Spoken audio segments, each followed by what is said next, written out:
Will there be a super bloom at Folsom Lake in 2024? Well, the answer is we just don't know. You know why?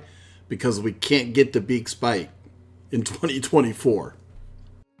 That's okay, as in this video we will share other locations at Folsom Lake you can go, as well as a few other spots in our immediate area of the Sierra Foothills. So yeah, in 2022 we did this video on Beeks Bight at Folsom Lake about the lupine superbloom. Now these flowers are called lupine and not lupine. And lupine is not lavender. Both are purple, but lupine are part of the Fabaceae family, and lavender are part of the sage family. And lavender bloom later, typically from early May through early July, and is more prominent in the Bay Area along the coast, so you're not seeing lavender at Folsom Lake.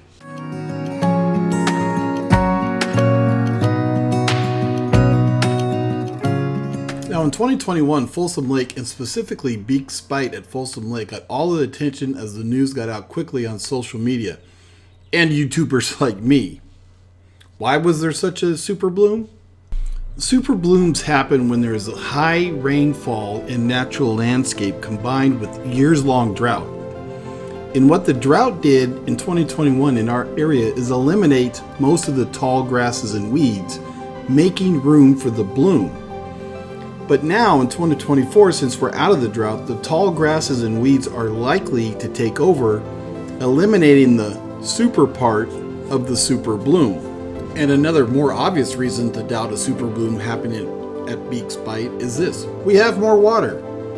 This is footage from 2022, but more water means less terrain for the flowers to bloom, and that's a good thing. Now back to the closure of Beeks Bight at Folsom Lake. This sign says right here, effective Wednesday, October 18th of 2023, until further notice, the main Granite Bay Road will be closed to vehicular traffic from just north of the Horse Assembly area to Beeks Bight, including all portions of Oak Beach and Dottons Point.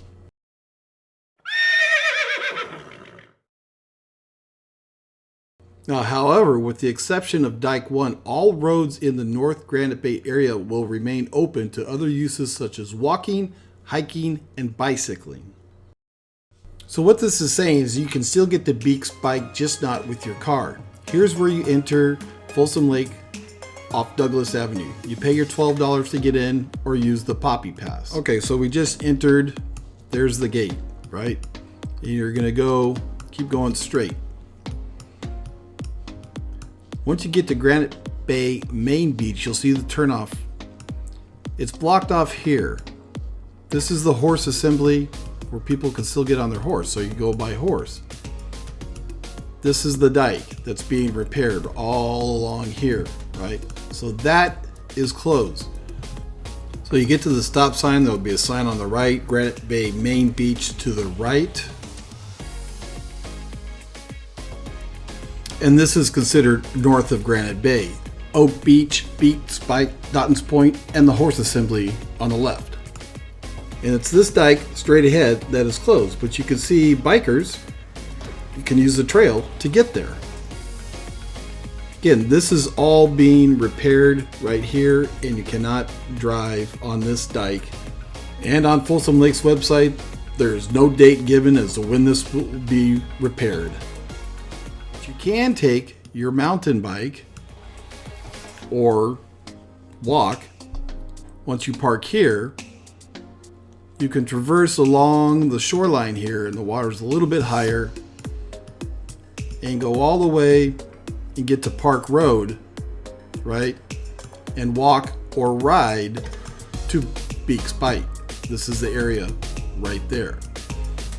Again, now I don't know if there's a bloom there because I can't get there. I'm not going to walk there. I don't have a mountain bike, right?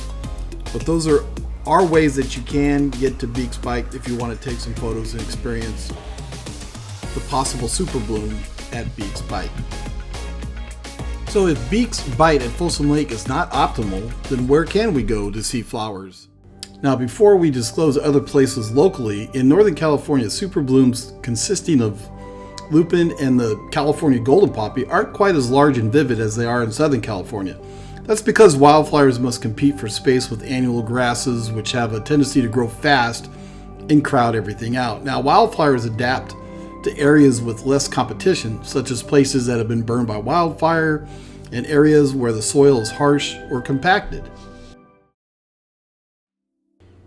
Now, the following footage is provided from this wonderful YouTube creator, Steve Sacramento. I talked with Steve. He has allowed me to use some of his footage. If you're a fan of Folsom Lake and the surrounding areas, he's got wonderful drone footage, and I highly recommend that you subscribe to Steve Sacramento. We appreciate you, Steve. Thank you.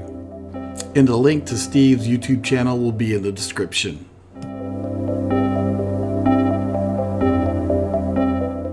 Other areas of Folsom Lake provide a wonderful opportunity to view flowers. A superbloom, maybe not, but Folsom Point, seen here, offers some wide open spaces, as you can see right there, and it's just a great place to have a picnic, as there are quite an abundance of picnic tables around the area. There's Brown's Ravine, where the marina is, on the east side of Folsom Lake. This wide open space just beyond the gate may provide an opportunity to see some flowers. And as you get closer to the launch ramp seen here, you can take a walk on some of the trails to the right or north of the launch ramp.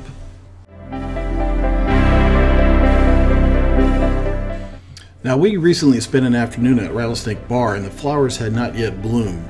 Even if there may not be a super bloom here, Rattlesnake Bar is easily one of the most beautiful parts of Folsom Lake.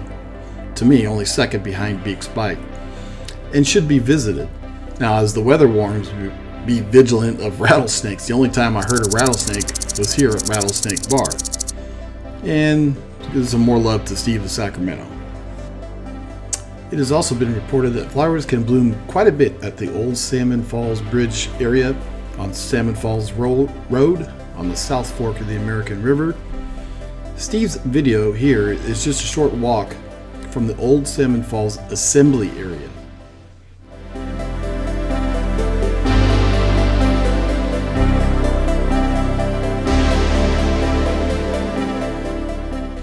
A few places to note outside of Folsom Lake in our region. First, there is Hidden Falls Regional Park, a beautiful trail system up in Auburn, which has been recommended as a place to see a lot of flowers.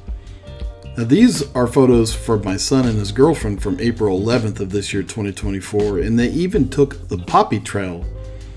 And although they did not see a ton of flowers, they did see some. I mean, it's not a super bloom. I left a link in the description for Hidden Falls, and you need to check out the website if you want to go, as reservations are needed on weekends, but nonetheless, it's a beautiful area. The Buttermilk Bend Trail at South Yuba River State Park offers wildflower walks during the spring season on the weekends up to Mother's Day weekend. However, the Buttermilk Bend Trail itself is closed until further notice due to a washout, but you can still visit the South Yuba River State Park to see the flowers, and I'll leave a link in the description. Typically in our region, the Sierra Foothills, the super bloom season is between mid-March through early May. The season does fluctuate. There may not be a super bloom necessarily, but whatever the case, and wherever you may go, just get out and smell the flowers, but not like what this lady is doing.